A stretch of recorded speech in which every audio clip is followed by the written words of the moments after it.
Okay, everyone, we are back. Thank you for joining us once again. さて、ここで再開させていただきます。Thank you once again for taking time out of your very, very busy schedules to be with us here at Sushi Tech Tokyo today. Whether you're joining us here in person at the venue or online, it's now time to start the Sushi Tech Challenge final round. My name is Justin Patterson, and I'll be your MC for today. 引き続き司会を担当させていただきますのは私、ジャスティン・パターソンです。皆様どうぞよろしくお願いします。Thank you. So as you know, on this stage right now, in just a few moments, we will be hosting the Sushi a pitch contest where startups compete to address the global challenge of building sustainable cities through advanced technology. Sustainable, high, city, tech gives us the word Sushi Tech. So there were entries from 657 companies in over 46 countries around the world, and 18 startups made it to the semifinals, which we held yesterday. And from among them, 7 finalists from the semifinals will be giving a pitch here today in our final round. The winner of the final round will receive a prize of 10 million Japanese yen. So as you may know, last year's grand prize winning startup was Fermentation Company Limited. They're a Japanese startup that combines unused biomass with fermentation upcycling technology to produce high added value biomaterials. So now, I hope you're looking forward to the startup that will be emerging victorious this time in our final round. Please keep an eye on today's finals for the results. Also, we'd like to remind all of our attendees once again that photography is strictly prohibited throughout the event. We appreciate your understanding and your cooperation. Also, once again, simultaneous interpretation will be available through your receivers. Please use Channel 1 for Japanese and, when necessary, Channel 2 for English. 通訳の、ヘッドセットがあるかと思いますけれども、チャンネル1が日本語となっております。そしてチャンネル2が英語ということで、合わせてご使用ください。So for those of you joining online, please select your desired language from the menu and enjoy the rest of the festivities. Also, for those of you joining us online, if you face any interruption during our broadcast with sound or video or anything else that you might have problems with, please try refreshing your browser, as this may solve the problem. If necessary, log out and then log back in if you would. Okay, so we're going to get things started by introducing our judges for today. So, judges, when I call you one by one, please come up and join us on the stage. Also, for all of our participants here, if you would give them a round of applause when they enter the stage. First up, Ms. Ashley Grosh, Breakthrough Energy Vice President. 皆様拍手お願いします。Next up, Magnify Ventures founder and managing partner, Ms. Joanna Drake. 皆様拍手どうぞ。Next, Sozo Ventures managing director, Mr. Koichiro Nakamura. 皆様拍手どうぞ。さあ、続いては Empower Partners Fund LP General Partner, Ms. Miwa Eki.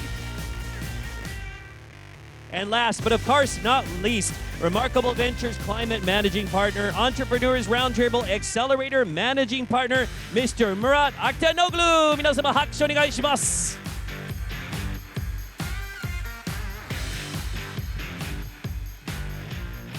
Okay, so if we can, we'd like to get a few words from each of our judges to kick us off. So first, Ms. Grosh, if you would, a few words.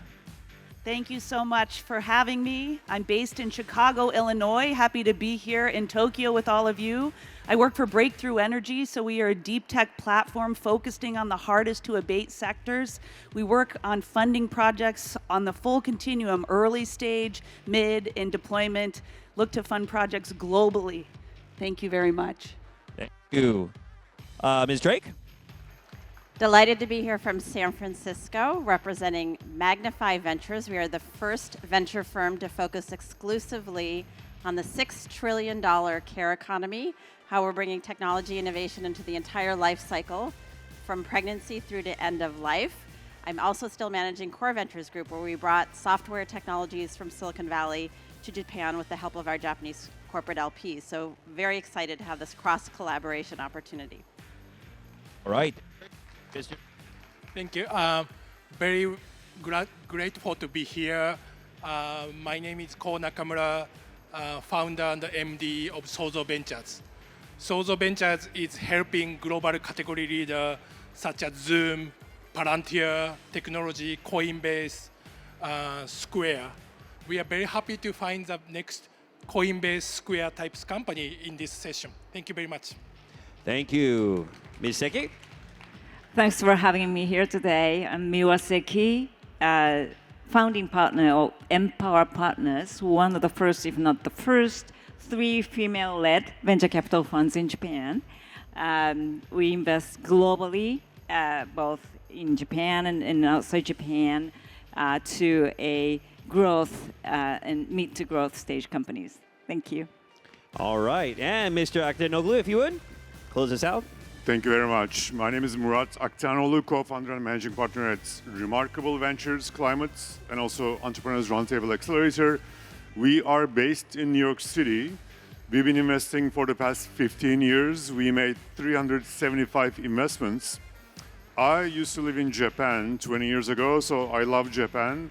I've been coming here for many, many years. We have many business partners in Japan.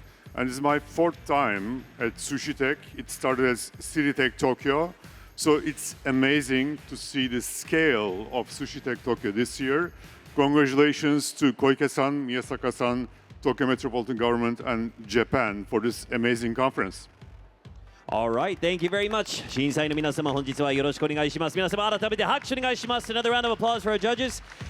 So if you would, everyone, please exit the stage and return to your seats.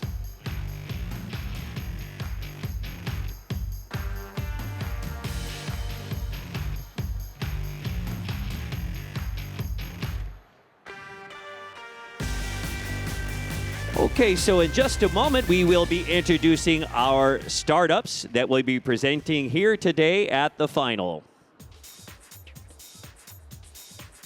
Okay, so to start us off in order, first up from Inspekly, Mr. David Castaneda. 皆様、拍手お願いします。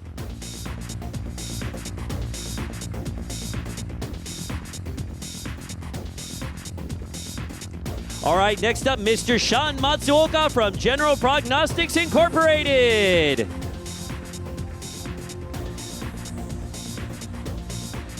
Next, Ms. Jairon Hizabe from AVAtronics.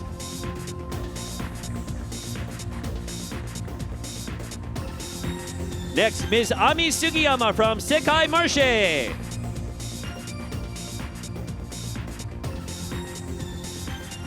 Suzuki wa Mr. Moody Solomon from Ryp Labs.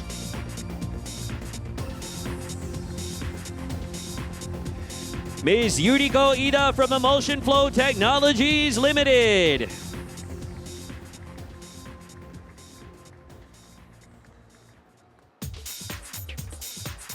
And to close us out, Mr. Kai Narita from 3D Architech Incorporated.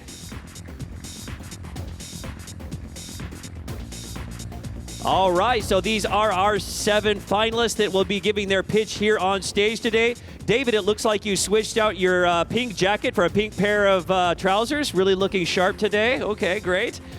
So before we start, everyone, just to let you know a little bit about the rules for the contest today. So it's just a little bit different from yesterday. So the first pitch will be the same. We'll have 5 minutes pitch followed by an 8-minute Q&A. So yesterday was actually only 2 minutes. Today it'll be 8 minutes long. Please note that only judges will have the opportunity to ask questions during the Q&A.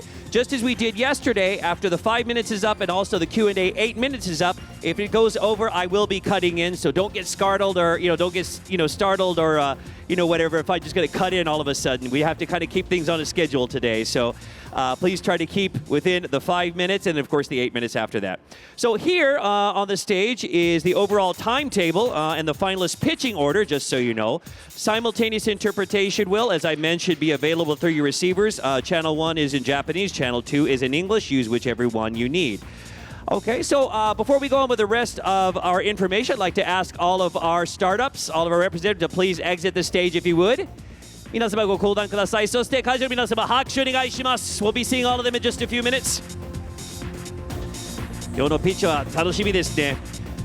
And so with the receivers, so if you use channel 1 for Japanese, use channel 2 for English if you would. For those of you joining online, please be sure to select your desired language from the menu. And now, without further ado, let's get started with our final round of pitches. We'll have our first batter coming up here in just a moment. All right, let's get started. First up, from Singapore, Mr. David Castaneda for Inspekly. 皆様拍手どうぞ.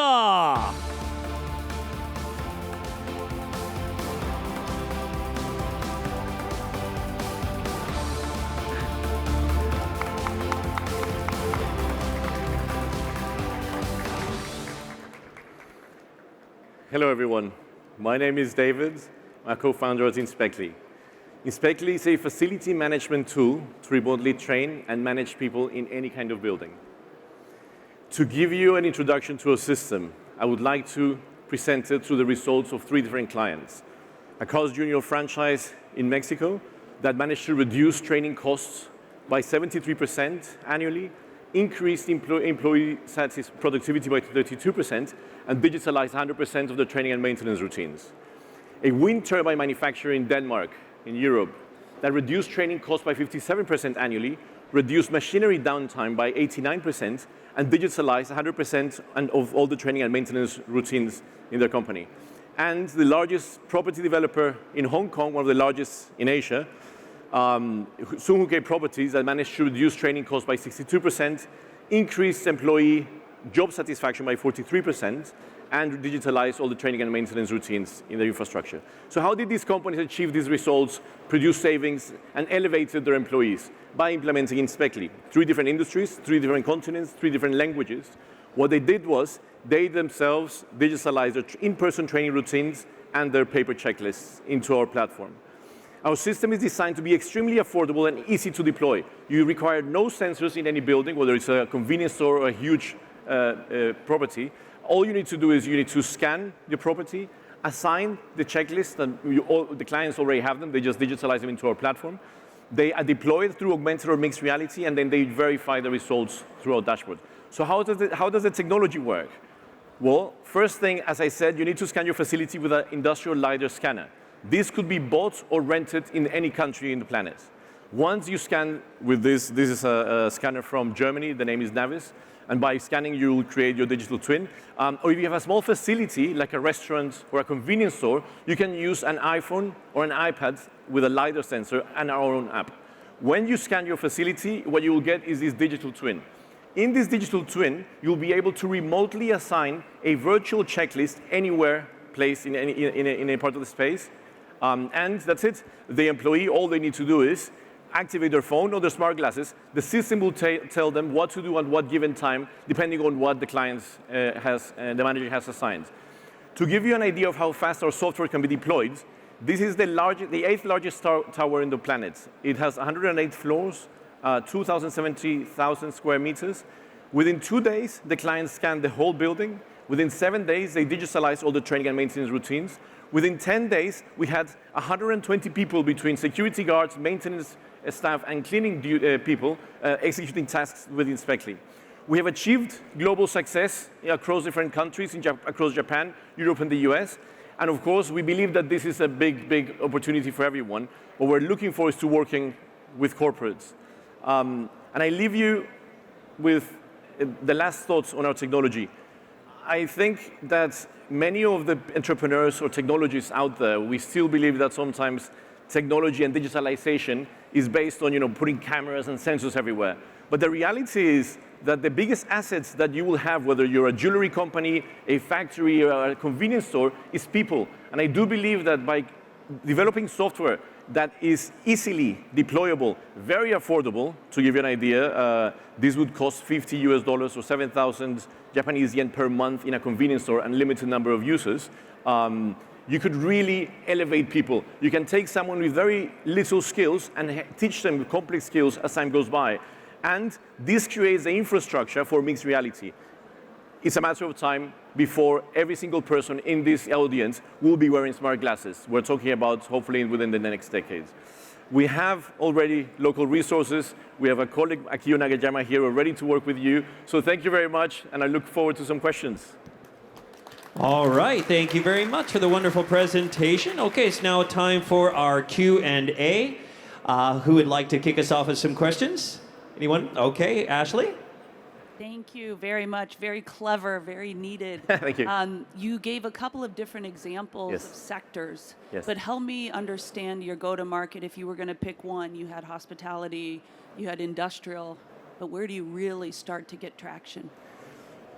My dream, this was developed thinking about 7-Eleven or a franchise. 80,000 locations worldwide, people doing the same tasks day in, day out in different languages. In Mexico, someone earns $300. They don't have access to like the craziest phone, but it works with the smartphone in their pockets. So that would be my ideal client, right? You digitalize the training routines and maintenance routines in one 7-Eleven, you replicate it to all the 7-Elevens worldwide, Yum brands, Burger Kings, all these kind of clients.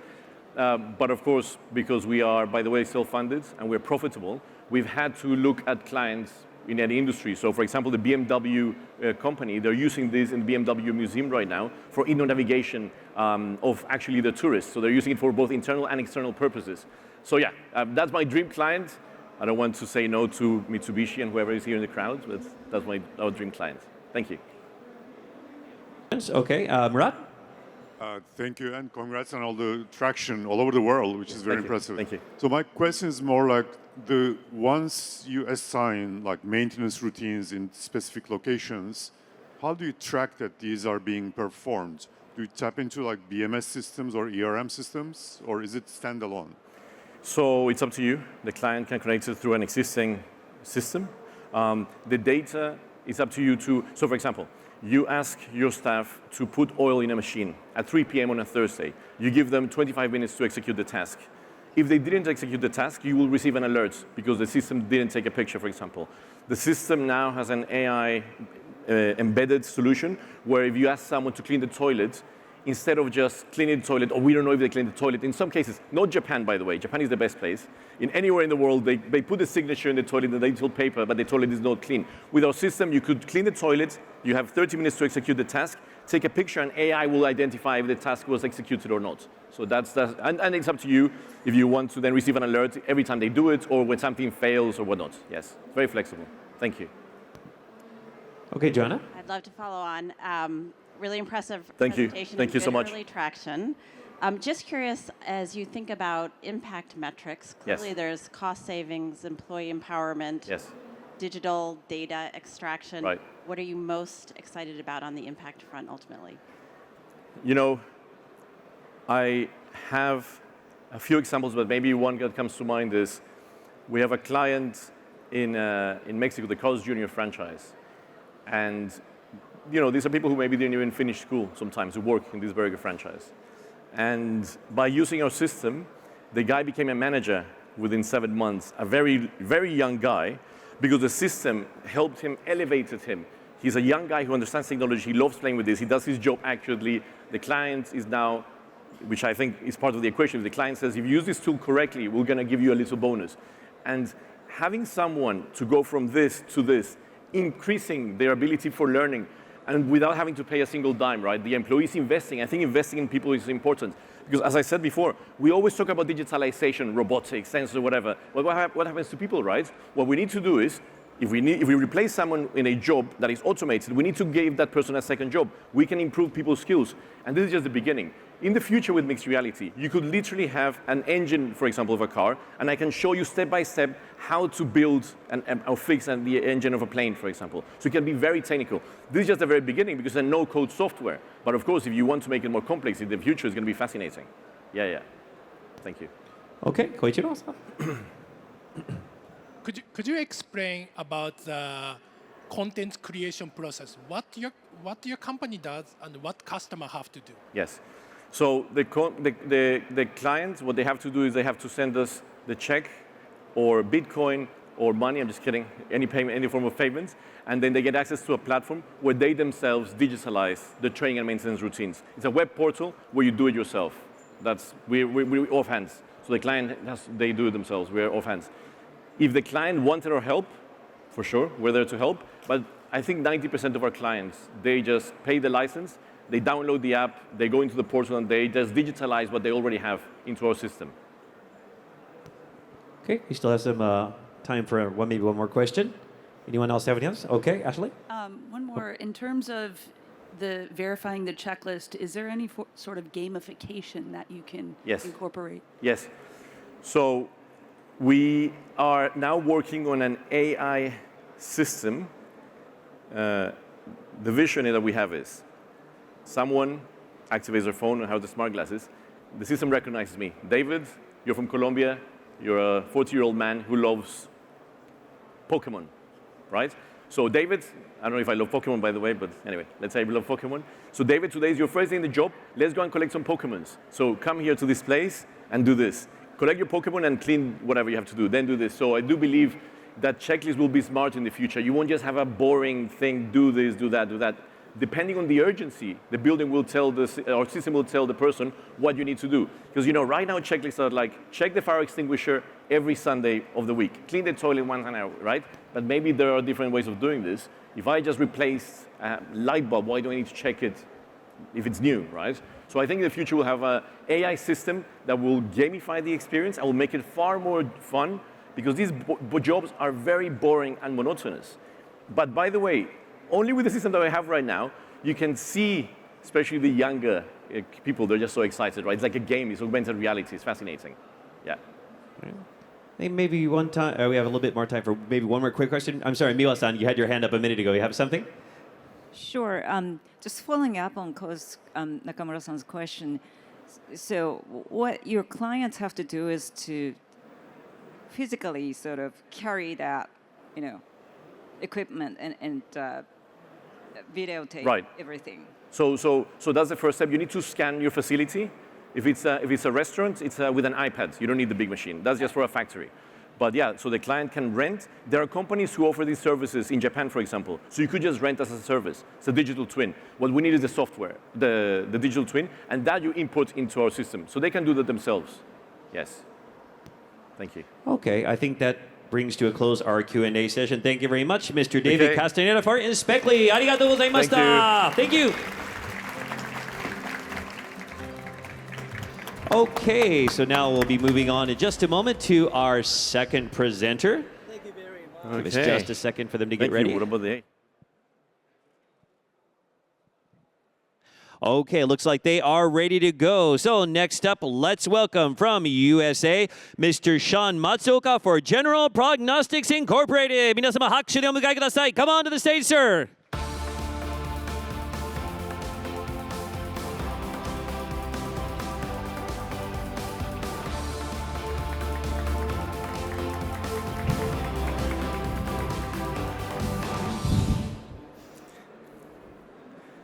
My journey to GPX started more than 10 years ago when I was caring for my grandmother, who ultimately died of heart failure. We would see her, care for her. The same night, she would end up right back in the hospital. Or she would be admitted, discharged, and within weeks, she would end up right back in the ER. We scratch our heads and ask ourselves, what is it that we could have done better? Even worse is later finding out that my grandmother lived in this fear at the last few years of her life. This was heartbreaking. Fast forward to 2020, we started GPX, right at the cusp of COVID, when patients couldn't go to the hospital, with a very simple mission: to empower patients and to eradicate heart failure readmission. Hi, my name is Sean Matsuoka, co-founder and CEO of General Prognostics. Heart failure is a massive problem. There are 64 million patients globally. There's no definitive cure. It's a leading cause of hospitalization above anybody above 65 years old. 1 in 4 patients are readmitted within 30 days of discharge. Women typically have worse outcomes. And each hospitalization costs on average $15,000 to $20,000 per admission per patient. And the prevalence is rising, expected to rise at 50%. This is a big problem, and we need to act now. But there's been a breakthrough in heart failure therapy, which is to aggressively titrate and treat patients and put them on what's called GDMT, or guideline-directed medical therapy, using a biomarker called NT-proBNP. NT-proBNP is a biomarker or hormone released by the heart when the heart experiences stretch. It's been recently risen to a class 1 recommendation, so this is the go-to biomarker for heart failure. STRONG-HF trial show that if you put patients on GDMT, the outcome is so much better. You can reduce 44% of the hospitalization and 26% of cardiovascular death. But unfortunately, only 10% of the patients are on GDMT. You might ask why. The doctors will say it's too complex. They're not up to date on all the research. It's too costly. You can't do serial blood tests. And then it's hard to monitor patients outside of the hospital, so they can't do it. But that's where we come into play.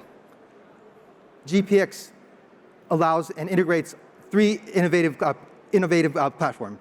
One is the algorithm that detects and predicts rise in NT-proBNP. In our most recent clinical study, we show that we achieved 76% sensitivity and 99.5% specificity. This is as good, if not better, than an implantable device that requires surgery. Second innovation is the clinical software that guides doctor on how to put patients on the right meds. When you compare side by side with our recommendation and the doctor's recommendation, it matches 91% of the time. And it can reduce hospitalization by 79%. Lastly is this innovative, first of its kind, point of care for a potassium device. This is a finger prick at-home device. So you can safely increase medication without compromising the safety of the patients. If you read bad blood, you know how difficult this problem is to solve. But we achieved R-squared of 0.97. So by combining all these three innovations, we revolutionized the way patients are treated and managed. Guys, this is the future of heart failure care. Our business model is such that we would provide our service and the product to the hospital. The physician would prescribe the service to the patient, and in turn, the hospital will seek existing reimbursement codes using Medicare CPT codes, and we get paid. It is a win-win-win. The patient's quality of life improves, the hospital would increase in revenue, and also a reduction in costs, and the payers will also see cost reduction. We're working with 8 sites in the US, including Mayo Clinic, 2 sites in India, and then 4 sites in Japan. We were recently awarded a government grant by AMED to launch a 400-patient clinical study. So we're getting a lot of traction, and people want to put their patients on GDMT. We combine a very unique blend of expertise from heart failure, cardiovascular, digital health, and blood diagnostics, including leaders from Harvard, Mayo Clinic, UCLA, St. Luke's. Lastly, I want to close by asking all of you to join this fight to eradicate heart failure readmission. Thank you so much for the opportunity to share our vision. All right, Sean Molsoka, thank you very much. Okay, Q&A. Looks like Murat already has his hand up. Okay, can you kick us off? First of all, congratulations. What a fantastic issue to solve. Big congrats and amazing team. My question is, with those 8 hospitals, congratulations, Mayo Clinic, are you in like clinical trial phase? Are you fully deployed? It's the first part of the question. I have more. Okay, yes, so we concluded our clinical study. This was sponsored by us, we paid for it, but now we're actually going to we're going commercial with these sites. We're applying the same business model or the idea that Netflix, they were sending physical DVDs initially. Once the infrastructure came into play, they started to stream. Similarly, without the algorithm, because that requires an FDA approval, we're sending at-home blood collection device as well as the wearable. So we're actually going commercial with these sites already. So we concluded the clinical study, but we are commercial with these sites. Wonderful, congratulations. And I'm impressed there are actually like medical codes for insurance already, so you can charge insurance companies. So my second question is, does it work? Yep. How do you know it works? What are the success rates? How do you compare? Yeah, so these are existing CPT codes that are not unique to us. These are general CPT. No, sorry, not the codes, but the actual the therapy you're applying to patients. Yep. How do you know it works? Yeah, so in our clinical study, we asked the patient to do a bi-weekly blood draw. And then we would compare our algorithm, which would trigger if there's an increase in this vital blood biomarker, and it showed that significant correlation to the blood biomarker, so it works. Okay, still got plenty of time. Koichi-san? Could you articulate about the insurance code and what's the plan to, change more, not general to the specific code? Yep. So there were companies that got FDA approval but failed commercially. I'm not going to name them, but these are the digital therapeutic companies. The key for us is that there is existing codes already that are general to remote patient monitoring or chronic care management. We can commercialize, and once we have enough data to go to the payers, then we can get our own insurance codes. But remind you, heart failure patients are typically on Medicare or Medicaid, so we don't need to go to private insurers as of today. Okay, we still got plenty of time. Any other questions? Okay, Joanna? What is the anticipated life cycle that the patients need to persistently abide by this protocol? And how long have you actually tracked using patients to date? Yeah, that's a great question. So maybe I wasn't clear, but we are doing a bi-weekly blood test combined with a wearable, but once we have an FDA approval, we do not require any blood test whatsoever. So all they need to do is just wear a simple wearable. And that's the best thing. To ask a heart failure patient to perform something on a daily basis, it's very difficult. The best thing is just to ask them to wear a simple watch and forget about it. And whenever there's a worsening condition, we would alert them. Okay, we still have some more time. Any other questions? Okay, Koichiro-san, once again. Could you explain a little bit more for go-to-market strategy? It's very fragmented market to go to each hospital and convince them to use your code and the services. That's a great question. So in the US, there are 400 heart failure hospitals or clinics. It's actually very consolidated, actually. It's not very scattered. You can apply the 80-20 rule.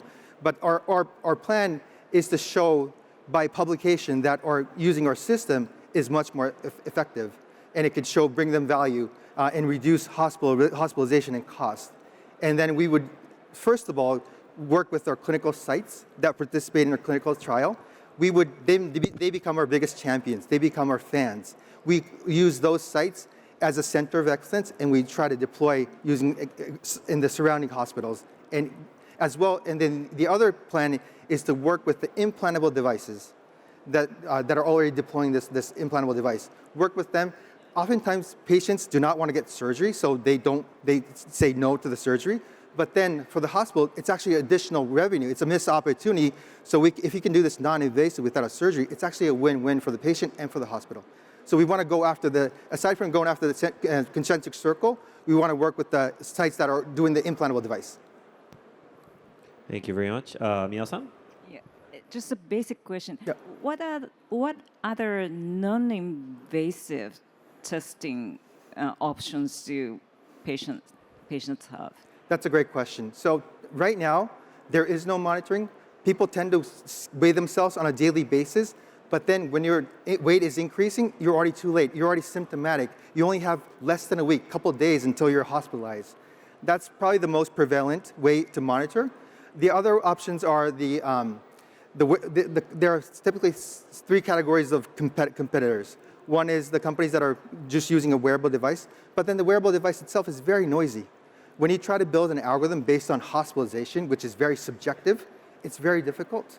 And then even if they're successful in building the algorithm, they tend to come up with the risk indices to say, Dr. Miwa, your patient on a 1 to 10 is at a 5, 4, 6.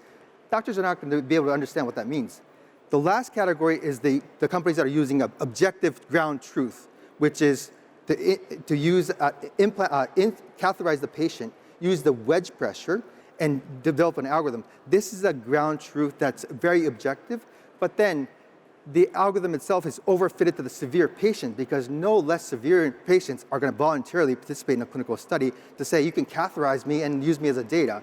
So it's going to be and then besides, it's going to be very small market. In our case, we just use a simple finger prick test. So we can go outside of heart failure. We can actually go to diabetes patients that are likely to develop heart failure. We can go to CKD patients that are likely to develop heart failure. Our TAM is just much more better compared to the other companies. Yes, we have time for one more quick question. So in the US, medical data is very difficult to grab and acquire. Yes. How did you train your AI so you can detect from the sensors? Like, how did you get the data for training? Yeah, so we're not interested in the actual patient data. We're only interested in the physiological data and the actual blood test. These are all anonymized. These are not matched with the personal information. So it was very easy for us to actually obtain the data and look at that correlation. Okay, I think that's all the time we have for our Q&A. Thank you very much once again to Mr. Sean Matsuoka, General Prognostics Incorporated. 皆様拍手お願いします. Thank you, sir.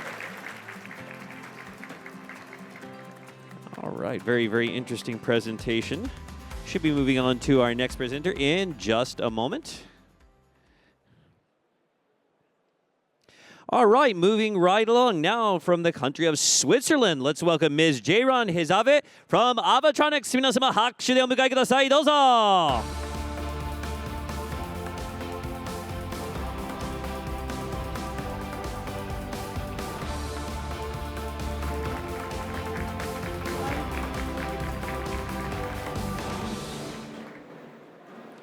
Good evening, everyone. My name is Jairon Hizave. I'm co-founder, CEO of AVAtronics, and we are a noise cancellation company. This is how and why the company started. I bought the most expensive pair of noise canceling headphones that I could find, and using it at the airplane, I noticed that when the baby starts crying, you can hear everything, so it doesn't do anything. I was really surprised, more than disappointed, and looked into it and noticed there is a big gap in the market. Human's ear, here between 20 hertz and 20 kilohertz, this is what you see at the very bottom. The airplane noise is loud, but it's band limited. It's like 1 kilohertz. People speaking around you can reach 4 or 5 kilohertz, but when a baby starts crying, it reaches 8 kilohertz. Anything you put on your ears, your hands, pillow, the least expensive headphone in the market, passively can get rid of the high frequencies. Active noise cancellation, which you see a lot in the market, means canceling the noise with the exact opposite anti-noise. And it can reach to 1.5 kilohertz today with the most expensive headphones. Everything in the middle is called baby crying zone, and we noticed that we can actually solve the issue and cover this gap. Then we noticed you need more than noise cancellation. You need to give power to the user to choose what they want to hear and what they want to cancel.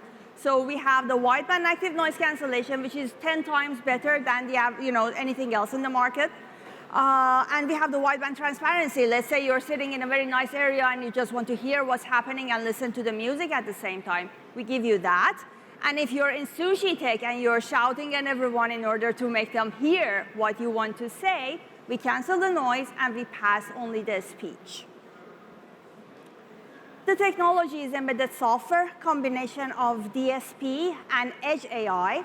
It's patented, and we have a licensing business model, and our customers are semiconductor companies and OEMs and ODMs in the markets of the hearables, which would be anything that you put on your ears, hearing protection, headphone, hearing aid, and even hearing glasses, which are becoming more and more popular. And also, we are active in transportation area, meaning in the seats of the car, airplane, and train, using speakers and sensors, we capture the noise and provide a quiet ride. For the end user, which is you and I, it would be a quieter experience with adaptation, and then you can choose what you want to do with it. For the manufacturer, who are our customers, it means that they can have a much better device with low cost. We are generating revenues. We have licensing agreements with some major OEM, ODMs in the headphone industry, as well as semiconductor. Unfortunately, I cannot divulge the names yet because the product has not hit the market, but it will be later this year. And also, we have been actually delivering some very interesting projects. In the mining, for example, the speech enhancement that I mentioned to you has a lot of advantages. People, when they are having hearing protection, they keep moving it out because they want to talk to other people. We allow them to use the same technology and protect their hearing. The OTC hearing aid, which is something we are demonstrating here, is a very normal-looking headphone that has the functionality of a normal headphone that you can use for music and the calls, as well as hearing your the other way around, measuring your hearing, and basically compensate if there is any hearing loss. And on top of that, you can use it in any area, such as SusHi tech, your home, and so on and so forth. Also, we have been delivering some great projects in the areas of airplanes and high-speed trains to seat manufacturers. In a nutshell, the team is combined of experts in AI, audio, hardware, and software. We have 2 locations, headquarters in Switzerland, and we have a subsidiary in Denmark. The technology is mature. As I mentioned, it's AI and signal processing, and it has already 2 granted patents. We are generating revenues through the licensing deals that we already have, and the customers are global. We are VC-backed, and we have opened the round of financing, A round, and we are looking for investors if anyone in the audience is interested. Thank you very much for your attention. All right, thank you very much. That was AVAtronics, Jayron Hazave. Okay, we're gonna move on to our Q&A. Does anyone have any questions right off the bat? Okay, I believe that's you there, Joanna, right? Okay. It's impressive how many different industry prospective category clients you have and the different use cases, which make a lot of sense. But as a still seed company, curious to hear from you where you believe the initial beachheads will really be. And you mentioned revenue generation, but I haven't seen any forecasts. The number was not there just because there's a lot of NDA and everything else that is going on at the moment. But it's a volume-based licensing, and some of the clients that we have has millions of devices putting in the market. So the technology has been approved by them. We have signed the agreement, but generation of a headphone takes like 18 months from concept to when it hits the market, and we are in that phase with them. So it's something that is happening, but in terms of, you're very correct when you mentioned it seems all over the place when you look at the different things that we do, and everything that is happening has come from the customers and the need that they have. We haven't approached anyone to say, oh, we have this good technology, and do you want to try it? And the very core is the same. The concept is you get the noise that you want to cancel, generate the exact opposite anti-noise, and then you play it out. So for us, what is in the heart of the whole thing remains the same. It's just how big or how small the area is that you want to cancel the noise. So in that sense, the R&D part of it is pretty much remains the same. In terms of numbers, as I mentioned, it would be in the million euros next year. Okay, I believe Ashley had her hand up first. You? Thank you. So my question is integrating this into existing technology. Can it be retrofitted, or is this licensed into new product? It can be both, actually. But because it can add to the price of the device, most of the players prefer to have it on the newer devices so that they can make it more expensive. But it definitely can be retrofitted because the chip inside the headphone is there. And if you have access to that, we can just upgrade the software on that. Okay, Koichiro-san. Could you explain why you can cover the wider range, why others can't? It's a very great question. The fact is, I come from telecom industry. I have before starting this, I had around 20 years actually working in that industry, and we are very used to working with challenging high frequency signal processing in general. So we brought some of the knowledge from that area. We adapted it to acoustics because it's a totally different world, and the voice and the whole audio system works differently when it comes to these frequencies that we can hear. So it took us some time to adapt the technology, but it's just different type of techniques that we have brought into this. If you what you said was correct, is this requires more strong quality or strong elements of the headphone side or hardware infrastructure?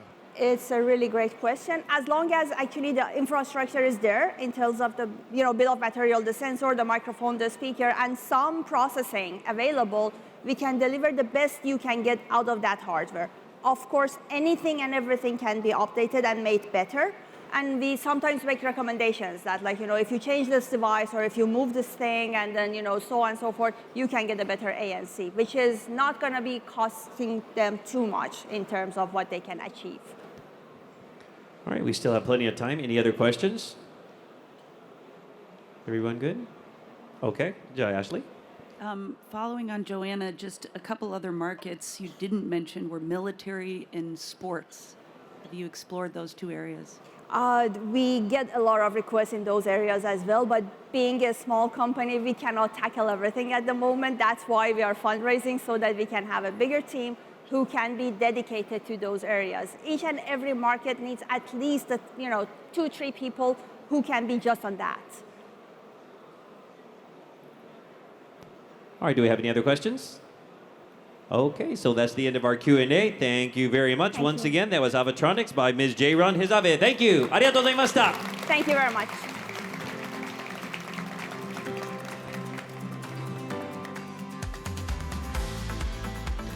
Okay, we'll be moving on to our next presenter momentarily. Give us just a second to get them ready.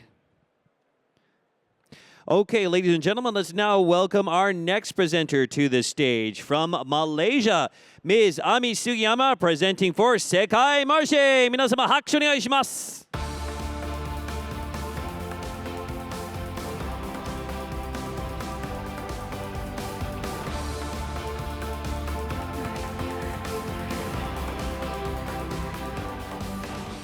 Hi, my name is Ami. I'm the founder of SECAI MARCHE. We are the farm direct B2B platform in Southeast Asia. 10 years ago, I moved to Malaysia to open my cafe. I was very, very excited, but I quickly ran into unexpected challenges.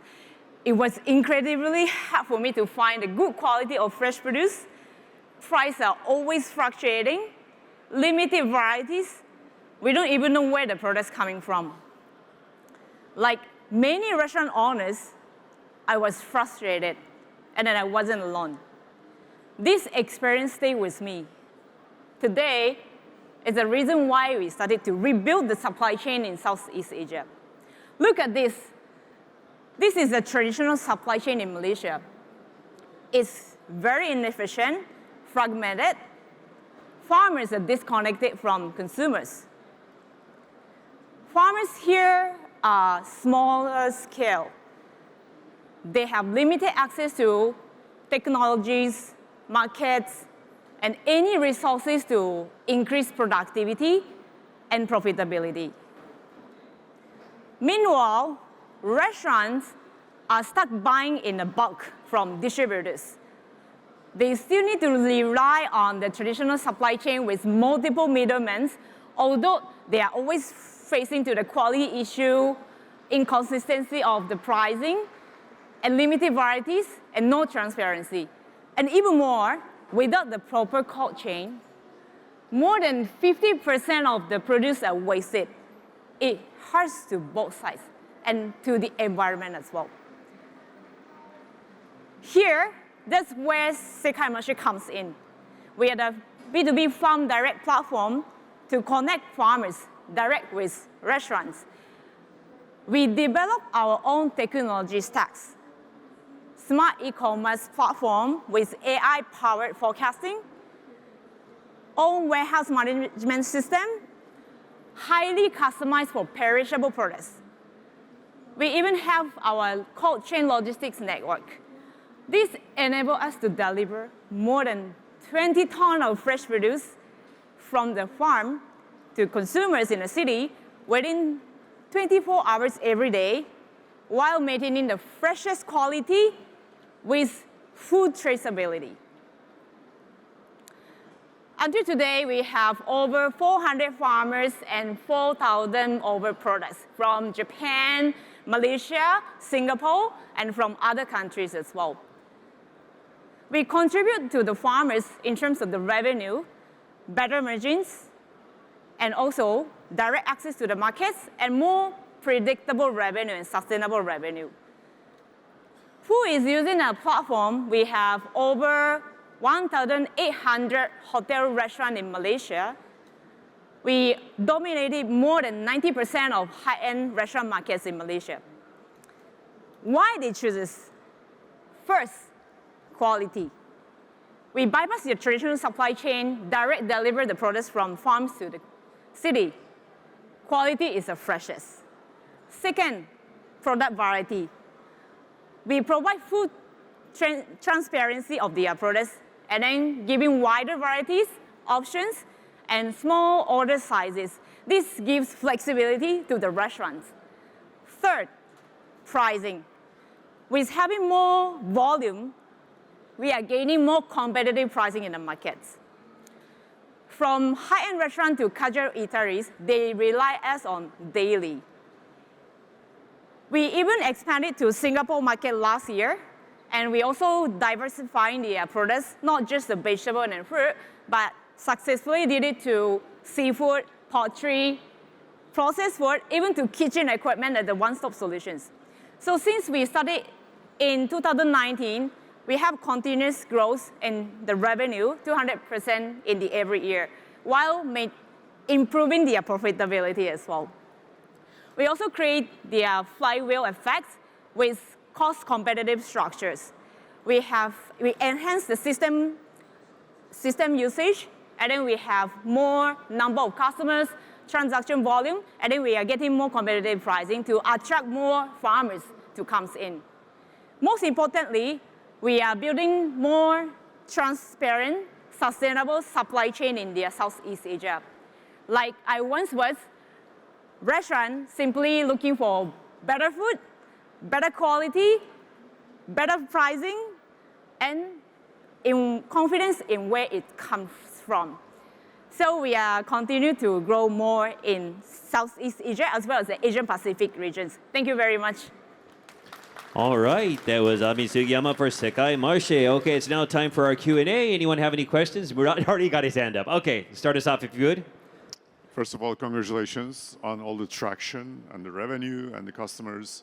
Very impressive. So you showed 500 million yen for revenue last year, but I'm guessing that's like the value of total goods traded on your system. So what is your business model? Like, what's your margin on that? Sure, thanks for asking. So our business model is different from other marketplace or any logistic platform. We purchase the products direct from the farms, and then we sell around 30% of the markups. So this is our revenue. And then this actually is our advantage. This gives us a full control of the quality, and then like the quality of service, and then the products as well, and then costing, and even more, giving more trust for the buyers. So this is our competitiveness as well. Thanks for asking. If I may ask a follow-up, that's a very hands-on, labor-intensive model. So what are your current plans to scale this maybe more into other countries globally? Sure. We actually having some strategic partnership as well. So we have our own resources for the fulfillment solutions, which is a warehouse and logistics as well. But actually, we are also partnership with outsourced third-party logistics and warehouse company in their respective region. But we are the one to control and then track all the quality and the services, like timing, like quality of services, all those with our own technology as well. This is how we plan to scale up in other regions as well. Yep. Do you have any other questions? Mia-san? Sure, yeah. Can I ask about your technology? You mentioned about your AI-powered forecasting system. Yes. And what's unique about that? Is that the data that's unique to you, or the sheer amount of data, or just on another point, the price competitiveness that you mentioned is coming from that efficiency of the forecasting, or the volume discount that you were getting? Sure. Okay. So in terms of the demand forecasting system, what we use is actually quite standard AI demand forecasting system. However, the data we have and accumulated in the past 6 years is quite unique, because we have all the data of the farmers, what they are growing, what are the pricing, what is the capability of the farmers. This is what we all have from the farmers. And then meanwhile, for the restaurant, we also capture the data in the details. So what type of restaurant? Is this Japanese restaurant, French restaurant? What are the spending per pax? Is it fine dining, casual eateries? And also, We also capture the seasonal information as well, like a festive season, Christmas, yeah, or any spring season, summer season, as well as the weather records as well. So the data is more unique compared to other platforms. Okay, any more questions? Koichiro-san? Could you explain the typical size of the purchase of each customer? Considering your number of the customer, your sales number is not very hard to understand. And the other question is probably related to this. Why you purchase? That's a huge capital inefficiency from our viewpoints. Okay, sure. So first of all, the purchase size of each client, average size is around $100 to $200 per customer per delivery. And then the frequency of the order is about 7 to 8 per month. So this is the size of the purchase of individual customers so far. Yep. Yes. So to add on to the second questions, so as I show, there are mainly 3 reasons why the customer purchase from us. The first is about the quality, and the second is about the varieties, but also with the frequency of the order is a convenience. So, and then the third is pricing. So with gaining more volume, then we are able to deliver more frequent, but with a minimal cost. This is our competitive cost structure as well. Yep. Okay, Ashley? So is this a SaaS type of a program in terms of, are the farmers, how are you onboarding the farmers, and then how are you onboarding the hospitality partners? For the farmers. Yeah, so are they paying in to be on the platform? Okay, thanks for asking. So our revenue model is, as I mentioned, like we purchase the products and then sell around 30% of the markups. We never charge to the farmers. So there's no fee or any cost to the farmers right now. So, but onboarding processes, once they onboard it, the farmers oftenly refer other farmers. So it's quite creating the supportive environment as well. And our acquisition process is we combine a few like strategies, but from grassroots activities, like we visit farmers quite actively as well, but we also partnership with agricultural agencies, government agencies, but we also have like been building our own farmers community.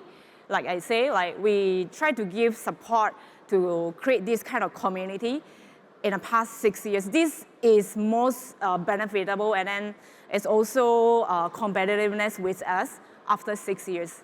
Yep. Okay, I have time for maybe one more quick question. Any others? We okay? All right, thank you very much, ladies and gentlemen. That was Ami Sugiyama from SECAI MARCHE. Arigatou gozaimashita. Thank you very much. All right, thank you once again to all of you who have presented so far. So now we're going to take a quick break. We plan to resume at 3:30 p.m. So please be sure to be back in your seats and ready to go for the second half of our pitch presentation today. ここでちょっと休憩を挟ませていただき、この後15時30分再開となります。約30分の休憩となりますけれども、後半に入りますので、ぜひ3時半にまたお席にお戻りいただき、続きをぜひご覧いただけたらと思います。So see you back in just a few moments. Thank you. Okay, everyone, it's now time to get back to our final pitches. We've got 3 more startups to go. それでは再開させていただきます。残りの3つのピッチのスタートとなります。So we're going to kick off our next round of pitches with Mr. Moody Solomon from Ryp Labs in the USA. Ladies and gentlemen, let's give him a warm welcome. 皆様大きな拍手でお迎えください。どうぞ。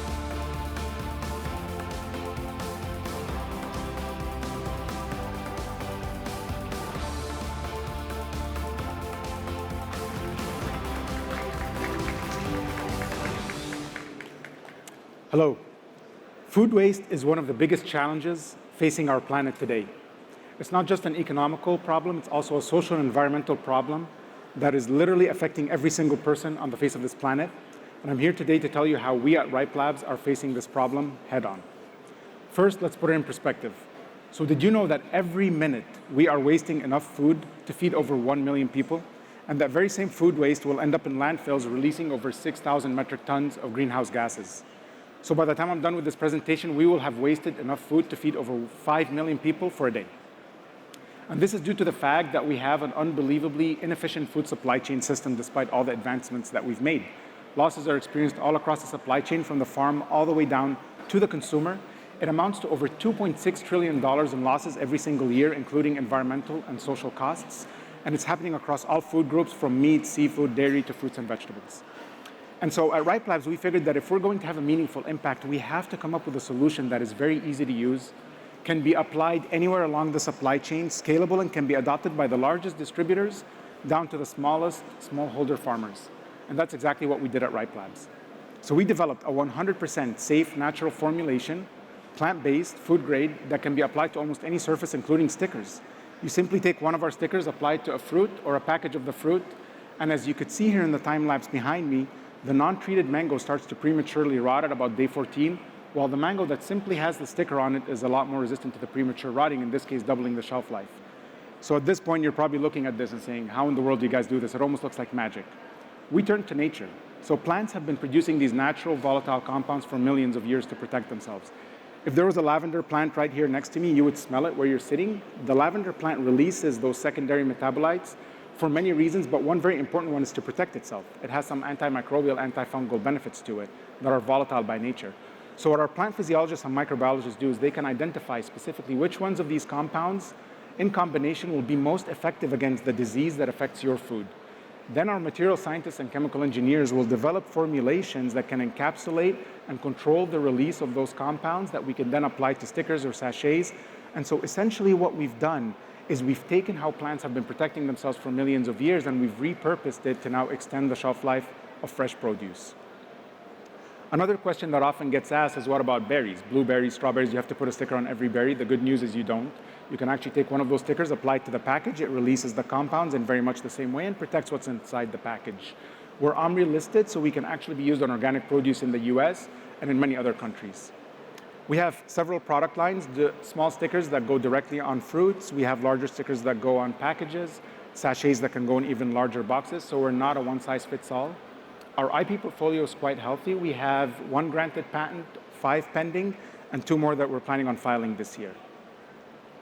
We have a highly talented team behind this technology of plant scientists, microbiologists, chemical engineers, material scientists that came from a variety of disciplines to bring this technology to market. Now, very importantly, this technology can and will be applied to all food groups, but as a startup, if we try to do everything, we'll end up doing nothing. So we're particularly focused today on fruits and vegetables because that's where we can have the largest impact, and that's typically where you see the highest wasted rates. We started working with some of the largest household names in the industry, including the likes of Walmart.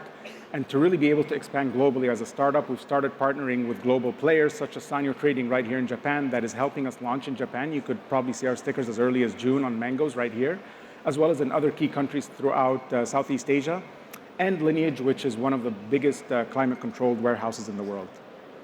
We're in over 30 countries, either piloting or commercial, and our customers have already seen anywhere from 40 to 100% shelf life extension on their fresh produce, including berries, so strawberries, blueberries, blackberries, mangoes, papayas, and more. With Walmart, for example, we've added 2 to 4 days to the shelf life of their strawberries. We doubled the shelf life of their grapes, and we added about 20 days to their citrus fruit. Our impact is measurable. So to date, we've applied our technology to over 160,000 kilograms of food. Third-party life cycle assessment, independent third parties have estimated that we've saved up to over 27,000 kilograms of food from ending up in landfills, which would have otherwise released 21,000 kilograms of greenhouse gases, and that would have been enough food to feed over 15,000 people. At scale, we estimate that for every $100,000 worth of product, we can save up to 280 tons of food from ending up in landfills, which would have otherwise released 155 tons of greenhouse gases into the atmosphere, and that's enough to feed over 156,000 people. Thank you so much, and we hope you join us in the fight against food waste for a more sustainable future, one sticker at a time. Thank you. All right, thank you very much, Mr. Moody Sullivan from Ryp Labs. Question, I already got her hand up, Ashley? Well, I am tired of throwing away berries, so Makes two of us. you're definitely, attracting a problem here. So talk to me a little bit about the application process. I've looked at a lot of these technologies over the years, and so who is applying it in the supply chain? And then secondly, have you thought about cold chain, right? Putting it in cold chain versus plant. So tell us where it gets. Yeah. No, absolutely. That's a great question. So when we looked at the supply chain, it made most sense to go to the distributors and the packers. That's where the supply chain becomes highly centralized. So instead of working with 100 farmers, for example, you go to the packers, you're now working with 100 farmers automatically by going to that one packer. Cold chain is absolutely critical, and our technology actually complements the cold chain. Where it actually shines is when you have breaks in this cold chain. So if you're exporting fruit, for example, from South America to the US or to Europe, there are going to be these breaks in the cold chain that are going to happen regardless of how hard you try. And that's where our technology can really complement the cold chain, or in some use cases, of course, it can work outside the cold chain entirely. Okay, Koichiro-san? We looked at similar technology like appeal science Yes. and others. They are very struggling the scale commercializing phase to control the effect of the extension of the life of products. Yeah. Do you see the difficulty of those extensions? Yeah, so we looked very closely at all the competitors and all the different technologies that were out there. And that was a key part of our strategy of how we're going to differentiate ourselves and position ourselves in the market. So what Appeal does is they coat an entire fruit, right? It requires a lot of capital equipment. One of the mistakes they did is they went directly to the retailers for the pull effect, to have the distributors apply the technology. It ended up resulting in this term in the industry as appeal fatigue, where the distributors were becoming frustrated because they had to adopt this technology that was really difficult to apply. That's the beauty of this technology, is we wanted to design it so that it does not disrupt the current supply chain. It already exists in their current practices to apply stickers, for example, on different fruits. Our objective is not to apply a sticker with the Sticks Fresh sticker branding on it. They can use their exact same stickers, but now apply our coating, or we apply our coating to their stickers, so we're not changing any of their standard practices. And that's one of the things that has really helped us gain adoptability and actually have the distributors champion the use of our technology into their supply chain. Mia-san? Can I ask you about the business model?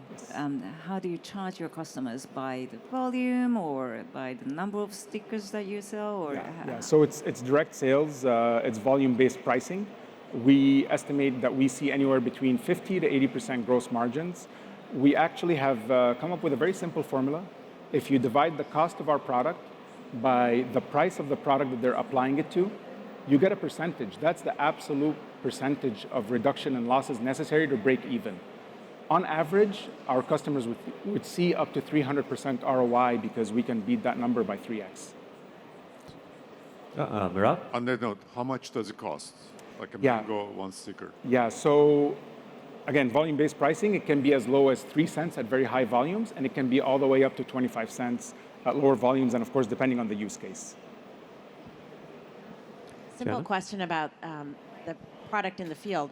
How does the compound actually get triggered initially and then controlled, and what is the shelf life of the stickers? Yeah, great question. So the coating on the stickers is bioactive. So as soon as it's removed from its package, it starts to release. So once the roll of stickers is removed, we recommend that it's used within 24 hours. As long as it's inside the package, it can last for up to a year, no problem. Now, based on how long it's going to actually last in the field, it also depends on the fruit that you're applying it to. So for strawberries, there's only so much you could do. Everything we use is food grade, natural. It's not a synthetic pesticide. So by adding 2 to 4 days to the shelf life of the strawberries, that's significant by retail standards, and it's more than enough for them. But then when you look at other use cases, such as citrus fruits or mangoes, there we're looking at adding 1 to 2 to maybe even 3 weeks to the shelf life. And we've been able to achieve that with the sachets and with other product formats that we've developed. Okay, we still have some time. Ashley? So what about direct-to-consumer? Again, I've spent some time looking at this, so could I put it in my fridge at home, right? So we've got a 2.0 idea. Yeah, we get asked that all the time, and it's an excellent question. So let's say you and I go to the market and we pick up a pack of strawberries. You're a good consumer, I'm a bad consumer. You go home, you put a sticker on it, you put it in the fridge. I leave it in my trunk for a couple hours, then I go home, put a sticker on it, and put it in the fridge. We're going to have completely different outcomes.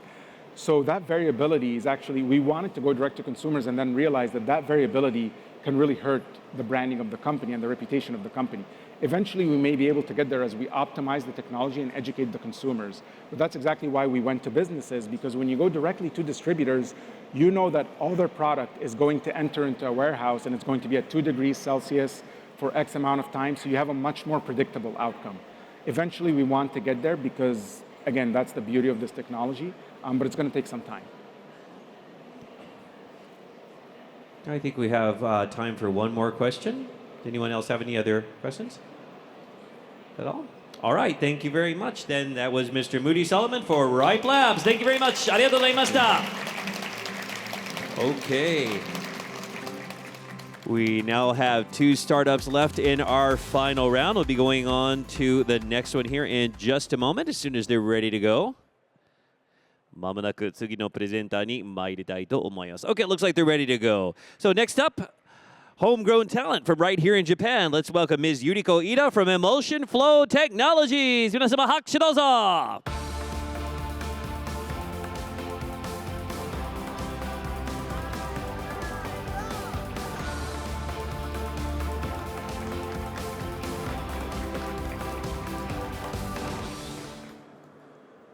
Hello, everyone.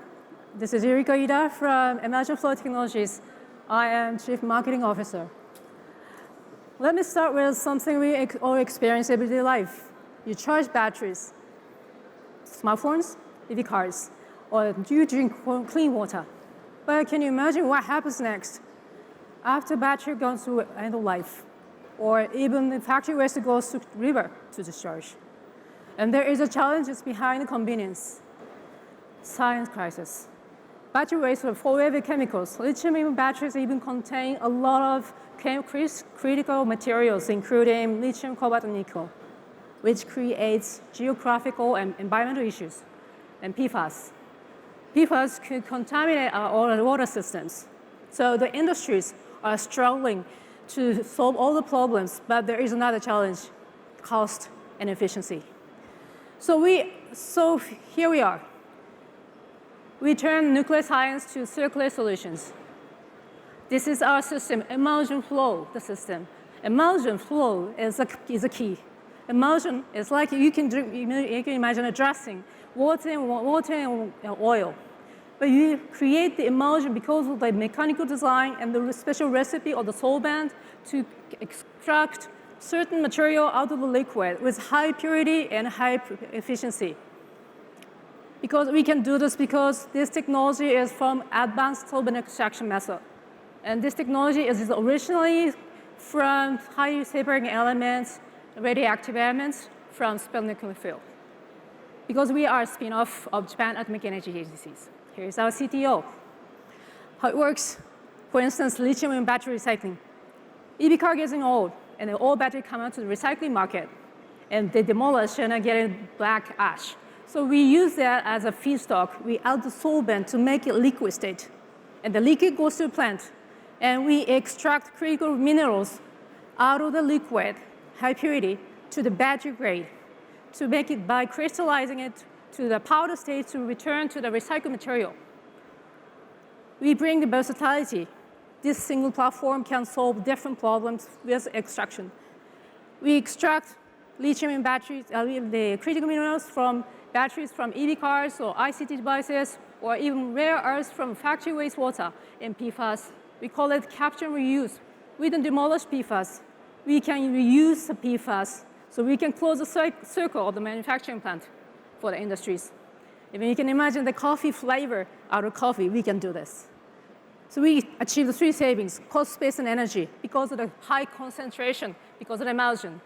We save the cost 50%, size 70%, and we can achieve a lower carbon emission and low energy and water input compared to the conventional technologies of battery recycling plant, which requires massive capex and footprint. And battery recycling market, it's going to grow in the next 10, 20 years because EV cars just started, and EV cars getting late in life in 20 years. and more recycling plants are needed. We made a strong progress since we started in 2021 because technology is already 20 years old. And we are at the point for the plant production. After the fundraising in 2024, $14 million, and we opened a laboratory and a headquarters. We provided flexible business models for the car industries or battery OEMs. We provide plant projects, a technology licensing, or offtake if they require. And beyond the technology, we bring the global impact, decarbonization, urban mining, wastewater management. This is not a recycling tool. This is not just a recycling tool, but an environmental solution.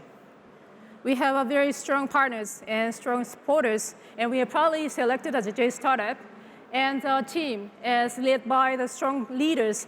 CEO and CTO are both from Japan Atomic Energy Agencies and working with business experts like us. Our vision is simple: to make the planet better world with a cleaner and leaner, better world and cleaner solutions. Thank you very much. All right, thank you very much. Time for our Q&A. Murat, kick us off. Thanks so much. Great presentation. So battery recycling is a huge issue, as you mentioned. More EVs are coming on the road. What is your current thinking about the business model? Let's say BMW comes to you and says, okay, I want to use your technology. Like, are you going to build the plants and sell to them? Are you going to license technology? Yes, thank you for your question. Yes, this is one of them. As a business model, we can sell the equipment and the system plus technology licensing, or if the customers would like to have the plant, we can provide a project management, also the system and services. So we can even start with a feasibility study or the battery analysis to make the easy start for them. And we can provide a comprehensive solutions for them. Quick follow-up question. You are spun off from the Japanese Atomic Energy Agency. Do you own your IP? Do they own equity in the company? Yes, thank you. Actually, our original patents are from Japan Atomic Energy Agency's the immersion flow. But we already have the 6th generation of the new, and with new patent. Also, we also have the new patent of the solvent itself with a special recipe, because we have an expert. Still plenty of time. All right, Koichiro-san. Could you explain the current proportion of the 3 different business models? Yes, thank you very much. One of the major big business domain is equipment and system. We can provide, we can sell the plant with the services, with OEMs. So we have some discussions with our potential partners to get a plant to install somewhere out of Japan or even in Japan. So that is the major one. And technology licensing, yes, we can do this. Also, we have another project for having our own plant in Japan to create the rare metals and the services for customers. Okay, still got plenty of time. Ashley? So what temperature is required in the metallurgy or the extraction process? Room temperature. Thank you very much for your question. Room temperature. So we don't need a high energy input. And that's verified. You've done all of your piloting and everything verified at room temperature. Impressive. Thank you very much. Still have plenty of time. Any other questions? Mia-san? How do you secure an used battery to extract rare metal from? Do you have a special partner or any special arrangement? Thank you for your question. This is one of the challenges. And we have a partnership with the recyclers, the global recyclers, to collect the old batteries.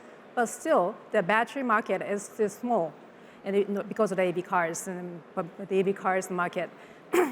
But we can secure all the batteries because of the partnership with the car companies and battery manufacturers. So this is our plan. Okay, we still have time enough for maybe one more question. Okay, Gianna? Just thinking about geographic expansion, is it part of your plan to work closely with certain regions and certain governments, including with subsidies underneath it? And what are those best homes for you in the future? Thank you very much. We have just finished the fundraising for Series B for one of the pilot plant here in Japan. And we also have a project going on in Europe and United States that could use the funding programs with the partners, local partners there. Okay, do we have any other questions? Still have a few more minutes. Everyone okay? All right, thank you very much. Once again, from Emulsion Flow Technologies, that was Ms. Yuriko Ida. Thank you very much. ありがとうございました。はい、残すところあと1社となりました。So we got one more startup to go. Should be ready in just a moment, I believe. Okay, looks like they are ready to go. So let's ask our last presenter to come to the stage. From Japan, Mr. Kai Narita, representing 3D Architect Incorporated. 皆様拍手どうぞ。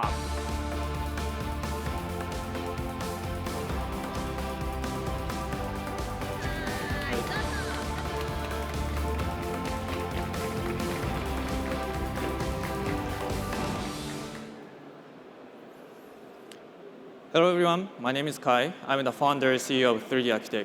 We revolutionized metal manufacturing for energy efficiency by using the technology we developed during my PhD at California Institute of Technology, Caltech.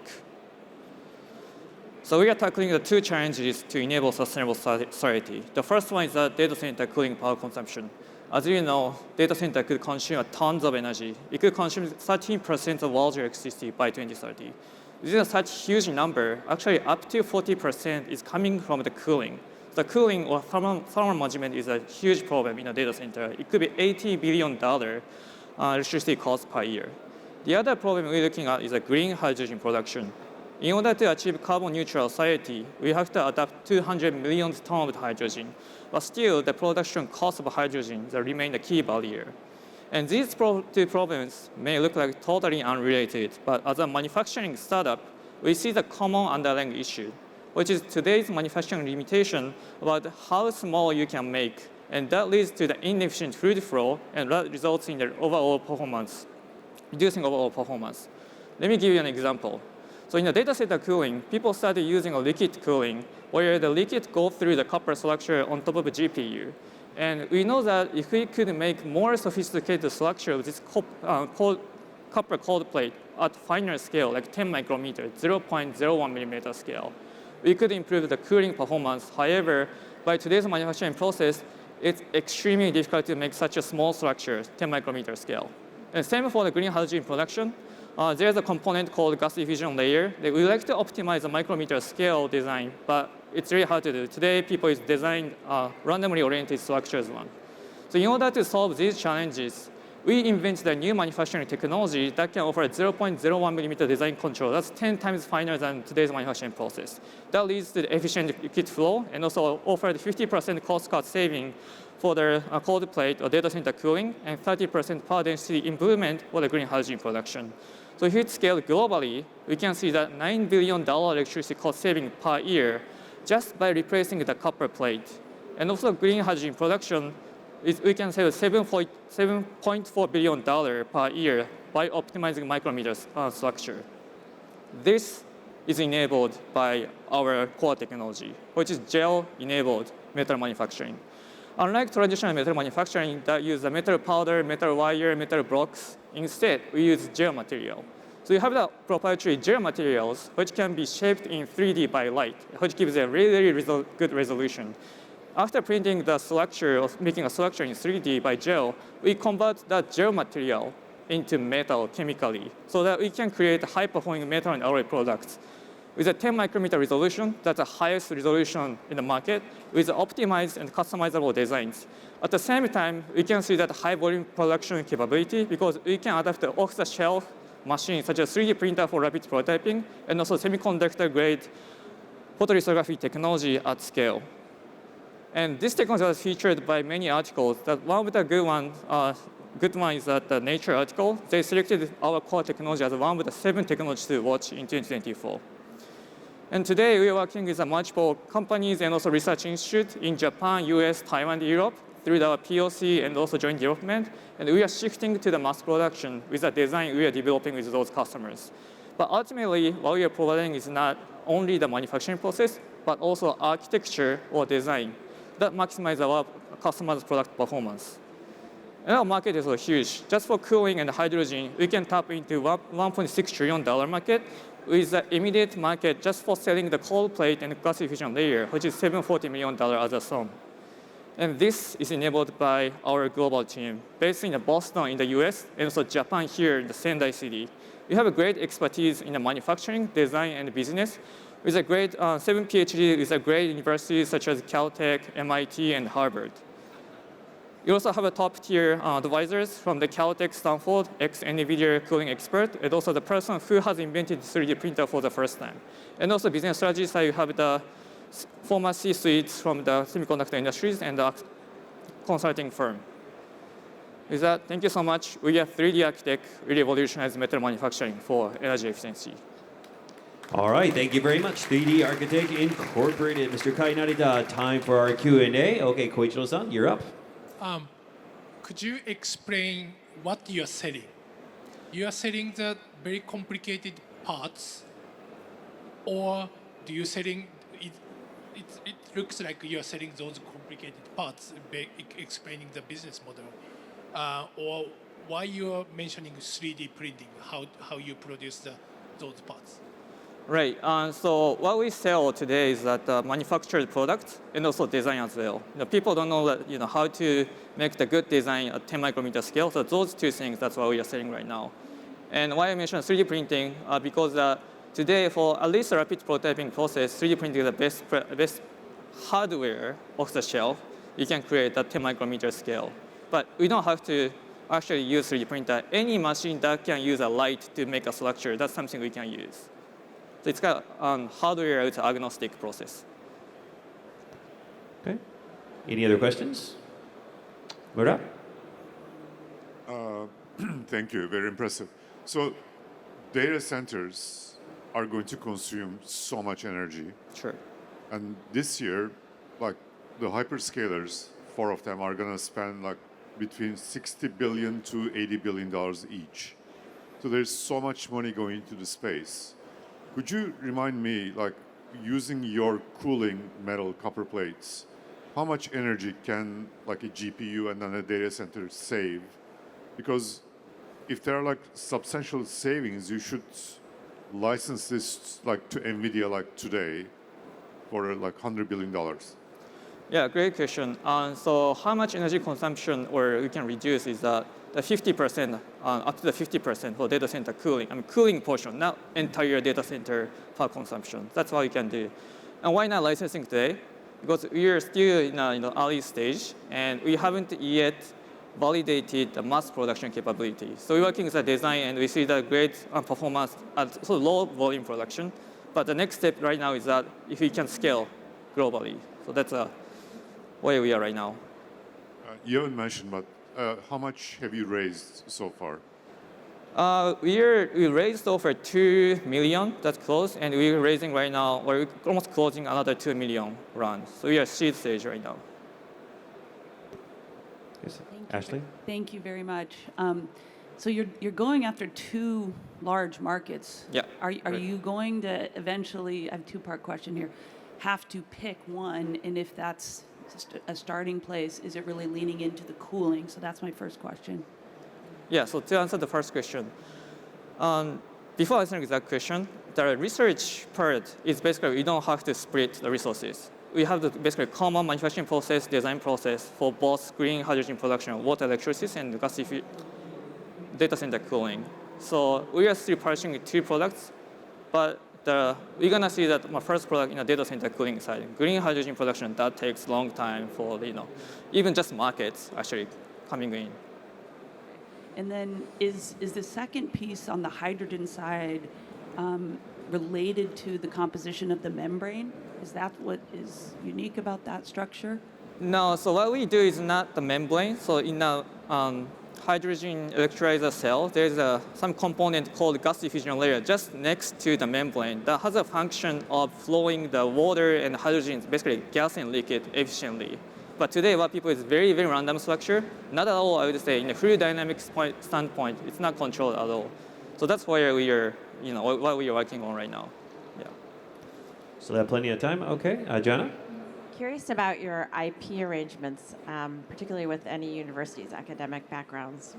Right. So the original technology was developed at Caltech. So that was they have the core technology. We're licensing that technology, but we're also developing our own manufacturing process. So we have the IP in gel material and also end product and so design as well. And we have the trade secret, the how you can convert from gel to metal. We still have plenty of time. Any other questions from our judges? Right? Okay. Currently, you said you're in proof of concept phases. What's your timeline to like a full working product you can license or sell? So right now, we're working with a POC, and it might take a half year and 1 year to launch the product. So we are seeing that we are also working on mass production with the partners as well. So in 2026 or later 2026, that's the time when we can see that product launch. Okay, does anyone else have any questions? Any of our judges? All right. Okay, that brings to a close our Q&A. Once again, that was Mr. Kai Narita for 3D Architect Incorporated. Thank you very much. Arigatou gozaimashita. Thank you so much. Thank you. All right, so that brings to an end all our presentations by our 7 finalist startups. So as you may know, I think in just a few moments after this, our judges will go into their deliberations, and after that, later in the day, we'll have the results. Before we ask our judges to do their deliberations, we'd like to get a few comments from them. So if we can start off with, we'll just go in order. Breakthrough Energy Vice President, Ms. Ajali Grosh, can you give us a few words? Yes, thank you. Well, I always love to be learning. And so I learned a lot here today. So first of all, thank you for the continued learning, tackling a lot of really challenging problems. And so, I think the judges before us did a nice job of pulling out some really high quality solutions that are addressing major problems across agriculture, across workforce, across energy demand, across healthcare. And so I really appreciated seeing the diversity. I think all these teams need a lot of partners, right, to continue. It takes a village to scale these technologies. And so I hope that I get to be a partner in working with them in any capacity I can or make referrals. But it's going to take a village to do this. But I commend them for being here and for the innovative ideas that they shared today. All right, thank you very much. You see Next that? up. She just pitched her firm. She's open for business here for funding. Okay, so next up, Joanna Drake, Magnify Ventures founder and managing partner. A few words, Fion? I was so impressed by the quality of the leadership on stage, the professionalism of the presentations, and the caliber of the individuals, their confidence, their unfazability during questions, and their personal passions and enthusiasm about the big problems that they're tackling.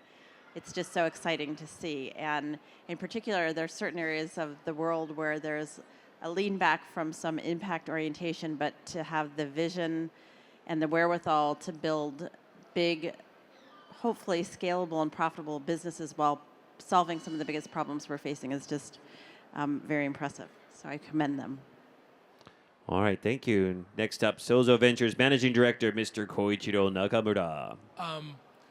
As both mentioned, the organization seemed to be very great, under great leaders. We are very impressed about the presentation on the company. One advice for those kind of short time of the presentation opportunity, talk more about the company or yourself, not the problem. We know all the problem very easily. We wanted them to spend more time to explain about their solutions, their company, and themselves. Thank you. Okay, moving on. Empower Partners Fund LP General Partner, Ms. Miyaseki. Everything looks interesting and fascinating and inspiring, but not everything is investable as a venture capitalist, and 5 minutes is just too short to figure this all out. But we'll do our best to, select the best company today. Okay, and last but of course not least, the person with the longest title, Remarkable Ventures Climate Managing Partner, Entrepreneurs Roundtable Accelerator Managing Partner, Mr. Murat Aktanoglu. Thank you very much for attempting and succeeding in that. So I'm very impressed by the quality of the pitches, that they are very well prepared. I'm very impressed with the problems they are solving, like Ashley mentioned, like in very different areas, and they are really solving like hard to tackle problems. And there's some real IP and technology, which is super impressive. And I think like many of them would deserve the number one place, the prize, so they can get the visibility, and hopefully this competition will be helping them. But we will have to pick one of them. So I'm looking forward to talking to my fellow judges shortly. All right, thank you very much. So now we'd like to proceed to the judging process. So we'd like to ask all of our judges to please stand up and make your way to the waiting room. 皆様改めて拍手お願いします。ありがとうございました。これから、審査の皆様が競技の時間となりますけれども、本当に大変だと思いますね。本当に1社しか選出はできませんので、いろいろと協議していただいて決めていただければと思います。Okay, so with that, the Sushi Tech Challenge final presentations have come to an end. We will be announcing the results a little bit later in the day. I'd like to ask, or I'd like to say thank you very much to everyone for joining here for this session, both in person and online. So we're going to take a 15-minute break, but after that, we're going to have our last session of the day here on the stage, starting, well, as I said, in about another 15 minutes or so. This is entitled, How Can Humans and AI Co-Create a Sustainable Future? So please remain seated, or if you can, come back as soon as possible. The announcement of the results of the Sushi Tech Challenge final and the awarding ceremony would be held at the closing session at around 5:30 p.m. or so. So the winner will receive the award from the governor of Tokyo herself, Ms. Yuriko Koike. If you're going to be leaving now, please return the simultaneous interpretation receivers to our staff. If not, just hold on to them. Chill out here for just a little while in the venue until we're ready with our next presentation. And we hope to see you back here in just a few moments for our next session. Thank you.